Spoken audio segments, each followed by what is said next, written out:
On screen, Danny Koker was the king of cool, turning rust into gold with his loyal crew at Count's Customs. But behind the roaring engines and gleaming chrome, a much darker story was unfolding. The TV show sold us a dream of family and horsepower, but the warnings were there all along. What was really happening behind those garage doors when the cameras stopped rolling?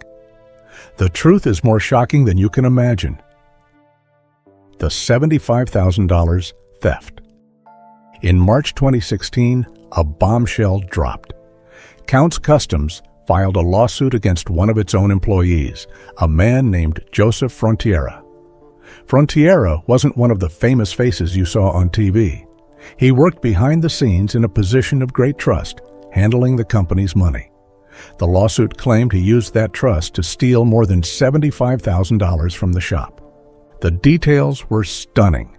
Frontiera was accused of using the company's money for his own personal life. He allegedly made a down payment on his personal Land Rover Range Rover and bought airline tickets for himself, all with money that belonged to Count's Customs. The betrayal went even deeper. He was also in charge of paying the company's taxes.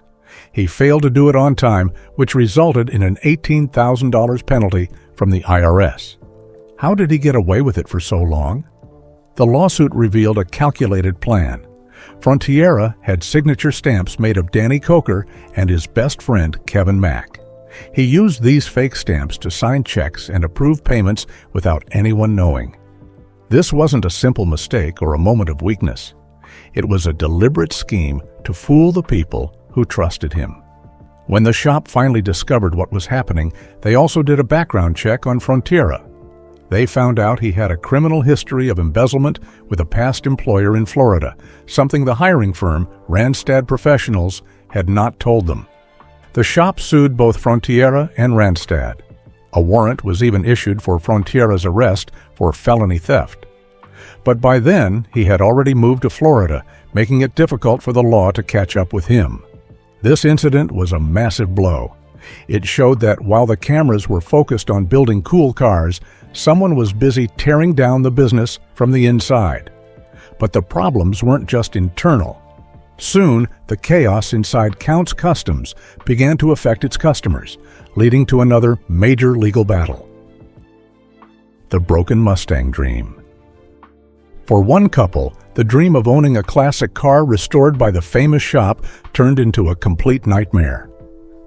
In 2014, a couple named Jeanette and Paul Hurt filed a lawsuit against Count's Customs, and their story served as another serious warning. Jeanette wanted to give her husband an amazing birthday gift, a fully restored 1967 Ford Mustang Coupe. They contacted Count's Customs and were quoted a price of $50,000. A key part of the deal was a promise from a shop employee named Scott Jones. He allegedly told the Hurts that their car's restoration would be filmed and featured on an episode of Counting Cars. He even said the show's producers would chip in an extra $20,000 for the build because it would be on TV. The couple was thrilled. They paid the $50,000 and waited for their dream car to be built, expecting a big reveal to be filmed in Las Vegas in December 2013. But the dream quickly fell apart. In August 2013, they were told the History Channel was no longer going to film the restoration. They were also told that Scott Jones, the man who made all the promises, no longer worked at Count's Customs. Worried, the Hurts visited the shop in October to check on their car. They were shocked to find that nothing had been done. To make matters worse, they discovered the car the shop had bought wasn't even the 1967 Mustang they had agreed on. It was a different model entirely. The couple had enough. They demanded a full refund. According to their lawsuit, Count's Customs agreed to give them their money back. But the refund never came. Their phone calls were ignored or rerouted. Left with no other choice, they sued the company for fraud, demanding the return of their $50,000. The problem was so serious that some believe this lawsuit was one of the reasons the show eventually came to an end. As the legal troubles mounted, something else was happening that fans couldn't ignore. The family on screen was changing. One by one, key members of the Counting Cars crew started to disappear from the show, often with no explanation at all. They were there one season and gone the next, leaving viewers to wonder what was going on. Was it just a coincidence, or was the drama behind the scenes forcing people out? The Scott Jones story. The first major disappearance was Scott Jones. For the first 2 seasons, Scott was the shop's tough, no-nonsense manager. He was the guy who was always worried about the budget, often clashing with Danny over how much money was being spent on a project. He was a fan favorite because he seemed like the one person trying to keep Danny's wild passion for cars grounded in reality. Then, between season 2 and season 3, he was just gone. The only explanation ever given on the show was a brief mention that he had moved to Tennessee with his family. But the timing of his exit was highly suspicious. Remember the hurt couple's lawsuit over the Ford Mustang? The employee who they said made all the false promises was Scott Jones. It seemed too much of a coincidence. Just as the shop was facing a major lawsuit centered around promises Scott had made, he vanished from the show. His departure looked less like a personal choice and more like a strategic move to control the damage. By removing the person at the center of the controversy, the show could try to move on and distance itself from the scandal. Scott's quiet exit was the first public sign that the on-screen family was not as solid as it seemed. He now lives a very private life, away from the cameras and the drama. Not every departure was tied to a scandal. Some cast members seemed to leave because the pressure of fame became too much. Rolly Sabo, the shop's detailer with the thick Hungarian accent, was a huge fan favorite. He brought a lot of humor to the show and was known for his incredible work ethic, making every car shine before it left the shop. But Rolly also disappeared from the show and rumors started to fly. Some thought he left on bad terms or was even fired, but Rolly has never given a clear answer. However, one incident gives a clue as to why he might have wanted a quieter life. At one point, a work trailer that was specially made for him and filled with thousands of dollars of his personal detailing equipment was stolen. For someone not used to the spotlight, becoming a target like that could be incredibly frustrating. Being on a hit TV show brings attention, but not all of it is good. For Rolly, it seems the price of fame was too high. After leaving Counting Cars, he didn't disappear. Instead, he took the fame he had earned and used it to build his own successful business called Rock and Rolly Custom Detailing. He now travels all over the country, working on amazing cars on his own terms. The real scandal with the stolen money created a toxic cloud of suspicion that hung over the shop. With Joseph Frontiera gone and the details of his crime kept quiet for a time, fans started guessing who the thief might be. Horribly, the rumors started to target one of the most loyal and talented members of the crew, Ryan Evans. Ryan is the shop's lead painter, the artist responsible for the incredible, detailed paint jobs that made Kustoms famous. He had been with Danny for over 25 years, long before the TV show even started. Yet a vicious rumor began to spread online that it was Ryan who had stolen the $75,000. Danny Koker himself had to step in to shut down these lies. In an interview, he was furious about the rumor, calling it horrible. He said Ryan was not just an employee, he was like a brother and a member of his family. He made it clear that the real thief was a manager who had been fired, confirming the embezzlement was real, but that Ryan was completely innocent. The team was not just fighting legal battles. They were fighting a war against lies that were fueled by their own secrets. Other members, like the master motorcycle builder Shannon Aikau, saw the writing on the wall. He left the show quietly, without any drama, to focus on his craft away from the cameras and conflict. The family was falling apart, but to understand why it was so personal for Danny, you have to go back to the very beginning. The man before the count. Long before the world knew him as the star of Counting Cars, Danny Koker was already living a life surrounded by the two things that would define him: cars and music. His on-screen persona wasn't an act created for television. It was the real deal, born from a unique family legacy that stretched from the auto factories of Detroit to the biggest music stages in the country. Understanding his past is the key to understanding why the troubles at his shop were more than just business.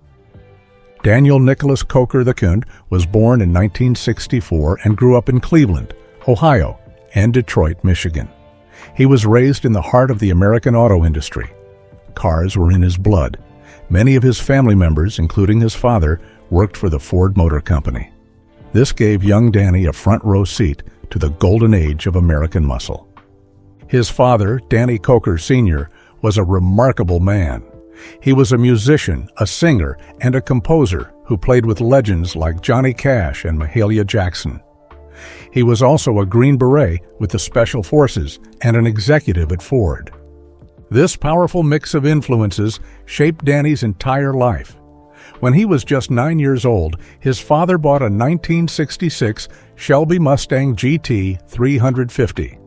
That car sparked a lifelong passion. Danny taught himself how to take cars apart and put them back together, learning the skills that would one day make him famous. Music was just as important. His father was a gospel singer, and Danny grew up singing in church choirs before falling in love with 70s rock and roll. The car he holds most dear is that same 1966 Mustang his father gave him. He has said that if he had to sell his entire collection and could only keep one car, it would be his father's Mustang. His passion was real and deeply connected to his family. Danny's journey into television didn't start with reality TV. It started with his family. In the 1980s, his parents bought a local television station in Las Vegas, Channel 33, which was called KFBT. In the late 80s and early 90s, Danny got his first taste of being on camera. He became the host of a weekly show called Saturday Fright at the Movies, where he would introduce old, low-budget horror films. For the show, he created a special character. He was a vampire-like figure with cool sunglasses and a leather jacket who loved motorcycles. He called himself Count Cool Rider. This is where his famous nickname, the Count, came from. It was a persona he had developed years before counting cars was even a thought. This experience taught him about television, how to create a brand, and how to connect with an audience. He was already a local celebrity in Las Vegas long before the rest of the world knew his name. So when he started his own custom shop, it was a smart business move to call it Count's Kustoms. He was using the brand he had already built. He wasn't just a mechanic who got lucky and ended up on TV. He was a sharp entrepreneur who understood how to build an empire, even if that empire would one day be threatened by the very fame that helped create it. The launch of Counting Cars in 2012 made Danny Koker an international star. The show was a massive hit, and it looked like everything he touched turned to gold. But as his empire grew, so did the gap between the story told on TV and the complicated reality happening off-screen. The show was built on a foundation of kayfabe, a term from professional wrestling meaning that staged events are presented as real, and this carefully built fiction would eventually clash with the harsh truths of lawsuits, betrayals, and scams. The road to Counting Cars began on another hit History Channel show, Pawn Stars. Danny had been friends with the Harrison family, who owned the gold and silver pawn shop, for many years. When Rick Harrison needed an expert to appraise the classic cars and motorcycles that came into his shop, he called his friend Danny. Danny quickly became a fan favorite on Pawn Stars. His incredible knowledge of cars and his charismatic personality made him stand out. The production company behind Pawn Stars saw his star potential. They realized they had another hit on their hands and offered Danny his own spin-off show. Counting Cars premiered in 2012, becoming the third show in the successful Pawn Stars universe. It was a strategic move by the network to build on a proven formula. From the very beginning, the show was designed to deliver drama and entertainment for a mass audience, a fact that would shape everything that followed. The Count Empire. With the success of the show, Danny expanded his brand far beyond the garage. He was not just a car guy, he was a serial entrepreneur building a lifestyle empire. He and his wife Corey opened Count's Vamped Rock Bar and Grill, a live music venue that became a legendary spot in the Las Vegas rock scene for 16 years. He also opened Count's Tattoo Company inside the Rio Hotel and Casino. And he never forgot his first love, music. He became the lead singer of a hard rock band called Count 77. The band was inspired by the 70s rock music he grew up with and was a way for him to honor the musical legacy of his late father. The band actually formed organically during a jam session at his bar, long before the TV show made him famous. Managing a hit TV show, a custom shop, a rock bar, a tattoo parlor, and a band all at once was an immense amount of pressure. Recently, after a 16-year run, Danny announced the closure of his iconic Vamped Bar, a sign that he may be looking to shed some of his public life and focus on new things. While the empire was growing, fans started to notice that the reality on counting cars didn't always feel real. Many viewers and critics pointed out that the show seemed to focus more on staged drama and hyped-up conversations than on the actual detailed work of restoring cars. The constant arguments between Danny and his managers about money were a perfect example. On the show, it seemed like every project was on a razor-thin budget, and Danny was always in trouble for spending too much. But sources from behind the scenes revealed that this was mostly an act for the cameras. The shop did not actually operate on the tight project-by-project budgets shown on TV. This was pure kayfabe. The producers knew that arguments and conflict made for better television than watching someone quietly sand a car fender for hours. This was perhaps the biggest warning that the audience didn't listen to. The show's core premise was a carefully built story. By creating a fictional world of financial struggles and personal clashes, the show became more entertaining. But it also created unrealistic expectations and hid the real problems, like embezzlement and lawsuits, that were happening in the background. As Danny's fame exploded, his name and image became a target for criminals. Scammers saw an opportunity to use his trusted brand to trick his loyal fans. Fake advertisements began appearing all over the internet for CBD oils and pills, using Danny's picture and falsely claiming he was on Fox News promoting them. This was a complete lie. Danny, a self-described conservative Christian, had to hire lawyers to fight these fake ads, which caused problems between him and the TV network. The scams got even more personal. Fake social media profiles were created that looked exactly like Danny's. These imposters would contact fans and trick them into sending thousands of dollars as deposits for cars they would never receive. People would contact the real Count's Kustoms, angry that they had been ripped off, only to find out they had been talking to a fake Danny Koker all along. Danny had to publicly warn his fans, telling them that he is personally only on Twitter, now called X, and would never ask for money through social media. It was a nightmare. Danny had lost control of his own name. His fame had become a tool used to hurt the very people who supported him, adding another layer of stress and chaos to his life. After years of legal battles, internal betrayals, and the constant pressure of living a life that was part reality and part television, something had to give. The engine of the counting cars machine finally sputtered and came to a halt. The show that had once been a ratings powerhouse for the History Channel quietly faded away, leaving fans to wonder what happened. The truth is, the show became a victim of the messy reality it had tried so hard to hide. The 10th season of Counting Cars, which aired in 2021, was its last. After that, no new episodes were produced.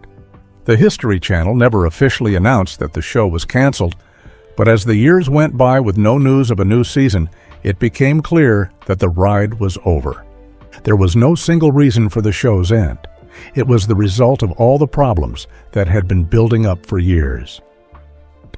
The lawsuits from unhappy customers, like the Hurt couple, had damaged the shop's reputation. The shocking embezzlement scandal involving Joseph Frontiera had destroyed trust within the company. The constant drama, both real and staged, had taken its toll. The fun, family-friendly image that the show was built on could no longer survive the weight of the real-world scandals. The brand had become too complicated, and the reality was too messy to fit into a neat half-hour TV show. Counting Cars didn't just end, it collapsed under the pressure of the very warnings that had been flashing for years. Though the television show is gone, Danny Koker is far from finished. Count's Kustoms is still open for business in Las Vegas and remains a popular destination for tourists and car lovers who want to see his incredible collection. Danny still performs with his band, Count 77, feeding the passion for music that his father gave him. After closing his famous rock bar, he hinted that he is working on a new project, ready to start a new chapter in his life. The show may have sold a dream, but the real story of Danny Koker is a cautionary tale about the high price of fame. It's a story of betrayal, legal battles, and the struggle to keep a family and a business together when the whole world is watching. The warnings were always there, hidden just beneath the surface for anyone who was willing to look past the polished chrome and the bright lights of the camera.